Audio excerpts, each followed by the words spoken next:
NAVA acknowledges the Gadigal and Wangal peoples of the Eora Nation as the traditional custodians of the land on which this was filmed, and pay respects to First Nations communities, ancestors and elders.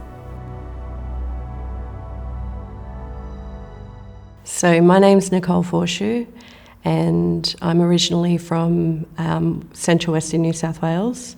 I'm Wiradjuri, and I live on Gumbaynggirr Country on the mid-north coast of New South Wales. What has been a turning point in your career? I would say that a turning point in my artistic practice has been the opportunity to travel and to experience the world. And I think it's about pulling all of those pieces together. Once you're outside of your country, you're able to realise a lot more about yourself and where you come from, and also just a lot more about other people, other artists and other spaces, and just the environment. Seeing other environments has really impacted my artwork because it's the landscape and the environment that really speaks to me in my work. What is the most pressing issue for you as an artist right now?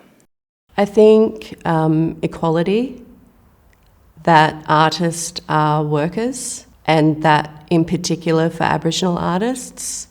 For myself, I'll speak on behalf of myself, it's the opportunity to maintain the stories, to continue telling them, and also our experiences in the world.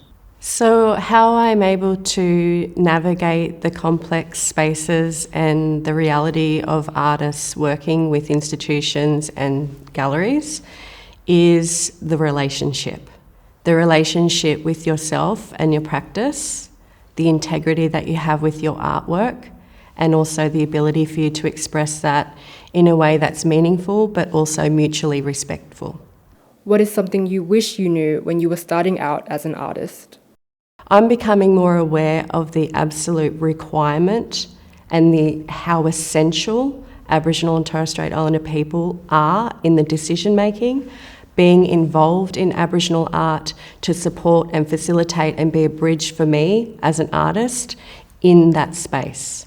As I'm moving more into my practice, I'm able to pay homage to those artists and curators that have supported me along the way. We're an incredibly rich culture in this country, and that really stems again from the integrity that we have and the respect for each other.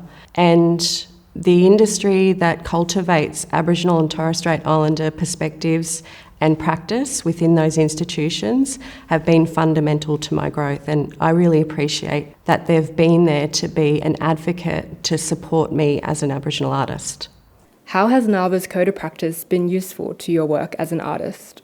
So I've been a member of NAVA, which has supported me not just through the code of practice, but also the resources that exist for artists to be able to access, which is also really important when artists are thinking about how to do the business of the art. And so that might mean as simple as an artist's agreement, a contract, but also just understanding your right in what place you have and your role and your responsibility in trying to make a project and or an experience mutually respectful for all parties. What brings you joy in your work?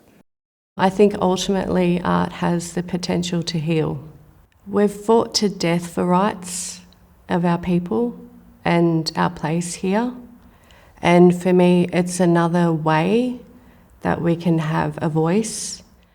It's a bit of a space where you can have the ability to talk through or work through or process very complex, very sensitive ideas. And it's a way to be able to comment on the world in a way that is not binded by expectations other than the expectations for yourself and your own values. And so that is incredibly powerful, to be able to have a space to create an artwork for people to experience that may not be aware of who you are and your own experience. And for Aboriginal people, that's so important.